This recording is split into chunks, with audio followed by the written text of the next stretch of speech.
Hello, good morning friends and welcome all of you once again. Myself Jatin Dave from Ashram School and we are going to continue lesson number 6, lines and angles.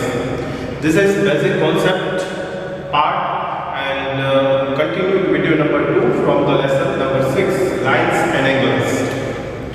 दोस्तों continue video number 2 में chapter number 6 के फिर से एक बार हम basic concept की बात करेंगे। यहाँ पर हम बात करेंगे टाइप्स ऑफ एंगल्स की। जहाँ से हमने बाकी रखा था वहीं से कंटिन्यू करते हैं। प्रीवियस वीडियो में हमने टाइप्स ऑफ एंगल की शुरुआत की थी, जहाँ पर हमने एक्यूट एंगल, राइट एंगल और ऑब्ट्यूस एंगल पर बात रोकी थी। वहीं से कंटिन्यू करते हुए straight angle, an angle which exactly equal to 180, straight angle, an angle which is exactly equal to 180 is called the straight angle. इसके बाद है reflex angle, an angle which is greater than 180 and less than 360.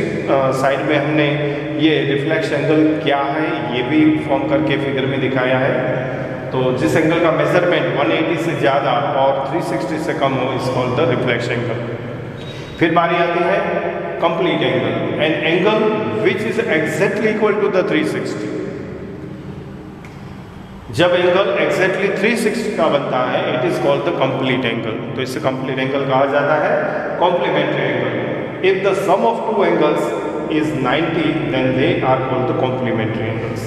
अगर जो sum of the angles 90 बनता है तो इस condition में उस एंगल को complementary angle कहते हैं। For example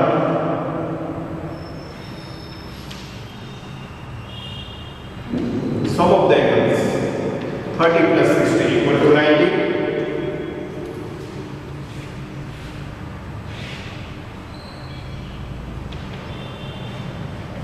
$75 plus 15 is equal to 90. या फिर 90 का बाइसेक्टर बनाएंगे 45 and 42.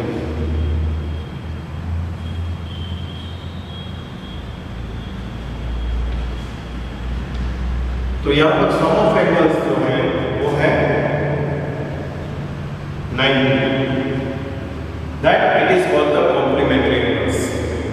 ठीक है, इसी तरह से supplementary angle, if the sum of two angles is 180 then they are called the supplementary angles.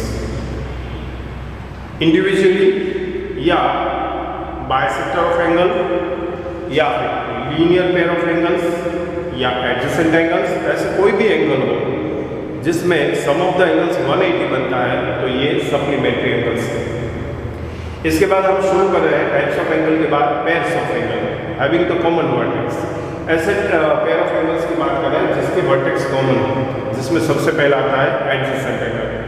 To angles are said to be adjacent angle. दो एंगल्स को एडजेसेंट एंगल कहा जाता है इस तीन कंडीशन को सेटिस्फाई करते हुए। They have the same vertex. देखिए फिगर में दिखाया है आपने, यहाँ पर सेम वर्टेक्स है O, they have the common arms, दोनों के बीच में कॉमन आर्म्स है ray OB, and third then non common arms are on either side of the common arm in the figure. यहाँ पर फिगर में देख सकते हैं नॉन कॉमन आर्म्स है वो अपोजिट साइड में, दोनों अलग अलग दिशा में है कॉमन आर्म्स में। यहाँ पर जो एंगल फॉर्म हुआ है एंगल BOA एंड COB, ये एडजेसेंट एंगल्स हैं। इसके बाद लीनियर पेयर ऑफ एंगल,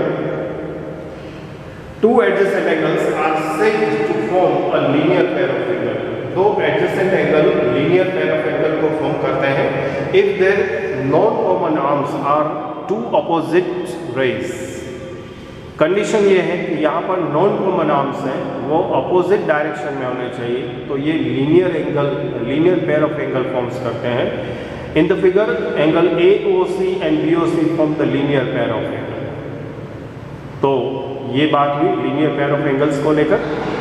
तो दोस्तों इस वीडियो में हमने आपके सामने फिर से एक बार टाइप्स ऑफ एंगल को कंटिन्यू किया। सबसे पहले स्ट्रेट एंगल जो एग्जैक्टली 180 डिग्री मेजर करता है, रिफ्लेक्स एंगल जो 180 से ज़्यादा और 360 से कम मेजर करता है, कंप्लीट एंगल जो एग्जैक्टली 360 मेजर करता है, कॉम्प्लीमेंट्री एंगल जिसमें sum of the two angles 90 degree बनता है, सप्लीमेंट्री एंगल्स जिसमें सम ऑफ टू एंगल्स 180 बनता है, पेयर ऑफ एंगल्स जिसमें हमने एडजेसेंट एंगल की बात की, two angles are said to be adjacent angles if they have the same vertex, they have a common arms, and their non-common arms are on either side of the common arm.